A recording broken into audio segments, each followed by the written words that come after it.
A B C എന്ന് പറയുന്ന triangle A B 8 centimetre, B C 7 centimetre, A C 10 centimetre. അതിൽ തന്നെ വേറെ ട്രയാങ്കിൾ പി ക്യു ആർ.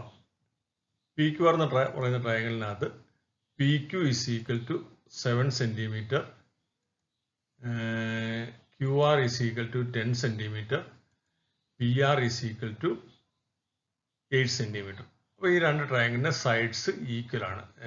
7, 10, 8 മൂന്ന് സൈഡ്സും ഇതിന്റെ 3 സൈഡ്സും ഇതിന്റെ 3 സൈഡ്സും ഈക്വൽ ആണ്. അപ്പോൾ നമുക്ക് sides of triangle A B C and triangle P Q R equal. നമുക്ക് എ ബി സി എന്ന് പറയുന്ന ഈ ട്രയാങ്കിളിന്റെ മുകളിലേക്ക് പി ക്യു ആർ എന്ന് പറയുന്ന ട്രയാങ്കിൾ ഒന്ന് ചേർത്ത് വെച്ച് നോക്കാം. അപ്പോൾ പി ക്യു ആർ എന്ന് പറയുന്ന ട്രയാങ്കിളും കറക്റ്റ് ആയിട്ട് ചേർത്ത് വെച്ചിരിക്കുകയാണ്. എ ബി സിയുടെ മുകളിലോട്ട് പി ക്യു ആർ കൊണ്ട് വെച്ചിരിക്കുകയാണ്. അപ്പം രണ്ട് ട്രയാങ്കിളും കറക്റ്റ് ആയിട്ട് ചേർന്നിരിക്കുന്നുണ്ട്. അതായത് എ ബിയും പി ആറും ചേർന്നിരിക്കുന്നു, ബി സിയും പി ക്യൂവും ചേർന്നിരിക്കുന്നു, എ സിയും ക്യു ആറും ചേർന്നിരിക്കുന്നു.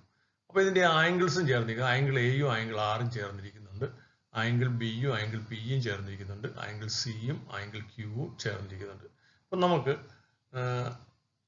എ ബിയും പി ആറും ചേർന്നിരിക്കുന്നു, ബി സിയും പി ക്യൂവും ചേർന്നിരിക്കുന്നു, എ സിയും ക്യു ആറും ചേർന്നിരിക്കുന്നു. അപ്പോൾ ഇതിന് നമുക്ക് ഇതിന്റെ ആംഗിൾസ് ആർ ഓൾസോ ഈക്വൽ, ആംഗിൾസും ഈക്വൽ ആണെന്ന് നമുക്ക് പറയാം.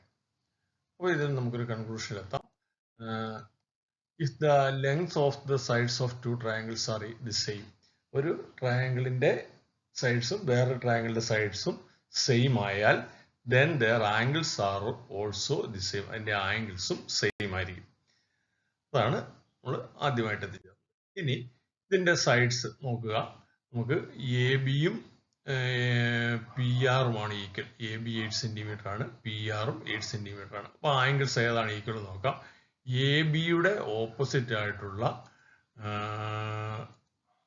സി എന്ന് പറയുന്ന ആംഗിളും പി ആറിന്റെ ഓപ്പോസിറ്റ് ആയിട്ടുള്ള ക്യൂ എന്ന് പറയുന്ന ആംഗിളും ഈക്വൽ ആണ്. അതായത് എ ബിയും പി ആറും ഈക്വൽ ആയപ്പോൾ എ ബിക്ക് ഓപ്പോസിറ്റ് ഉള്ള സി എന്ന് പറയുന്ന ആംഗിളും പി ആറിന് ഓപ്പോസിറ്റ് ആയിട്ടുള്ള ക്യൂ എന്ന് പറയുന്ന ആംഗിളും ഈക്വൽ ആണ്. അതായത് angle C is equal to angle Q. ആംഗിൾ സിയും ആംഗിൾ ക്യൂവും ഈക്വൽ ആണ്.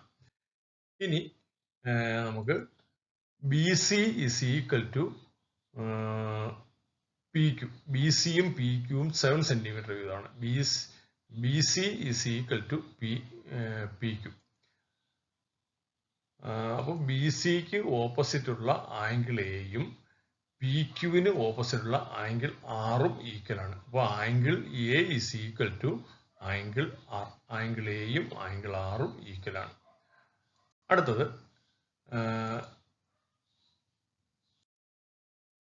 നമുക്ക് A C is equal to Q R. A സിയും ക്യു ആറും ഈക്വൽ ആണ്. A C is equal to Q R. അപ്പൊ എ സിക്ക് ഓപ്പോസിറ്റ് ഉള്ള ആംഗിൾ ആണ് ആംഗിൾ ബി.